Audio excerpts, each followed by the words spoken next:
Bonjour, commençons par un constat qui n'est ni une bonne ni une mauvaise nouvelle. Nous allons tous mourir.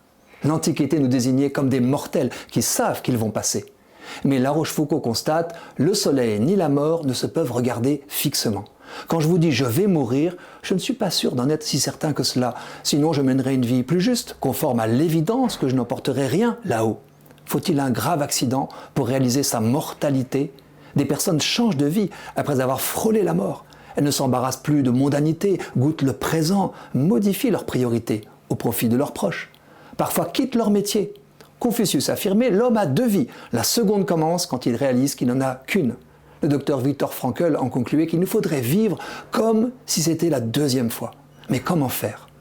Profitons déjà des obsèques, elles nous donnent envie d'être meilleurs. J'y réalise souvent qu'au lieu de m'agiter dans des activités superficielles, j'aurais aimé prendre plus de temps avec le défunt.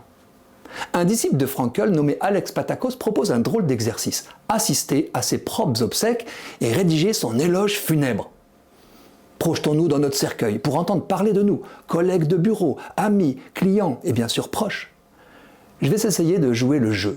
Nous voilà réunis aujourd'hui après le décès de Tugdual d'Herville, Gloops. Nous disons adieu à un collègue, un ami, un époux, un père, un grand-père qui ne ratait jamais un résumé de rugby quand il n'avait pas pu voir le match en direct, restait toute la journée scotché sur ses écrans, n'avait pas le temps de rendre visite à ses proches, âgés, était plongé dans ses petites affaires, accumulait des biens sans les partager, n'était jamais disponible pour écouter, laisse une empreinte carbone désastreuse et en a grugé plus d'un parmi nous. Bon démarras, en somme.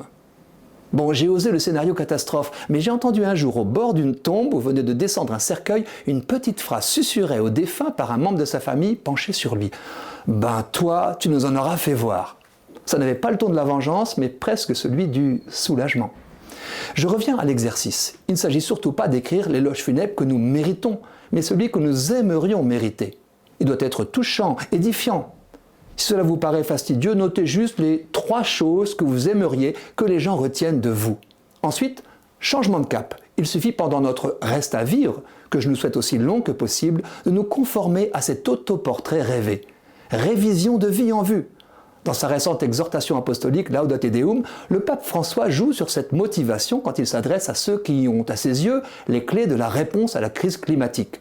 Aux puissants, j'ose répéter cette question, pourquoi veut-on préserver aujourd'hui un pouvoir qui laissera le souvenir de son incapacité à intervenir lorsqu'il était urgent et nécessaire de le faire ?